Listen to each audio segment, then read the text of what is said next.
IMD has predicted heavy rainfall in Tamilnadu and Puducherry.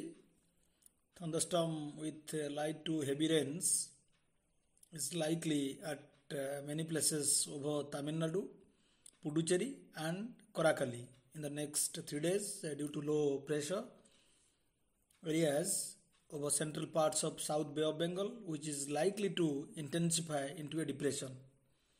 Fishermen have been advised not to venture into the sea for the next 5 days.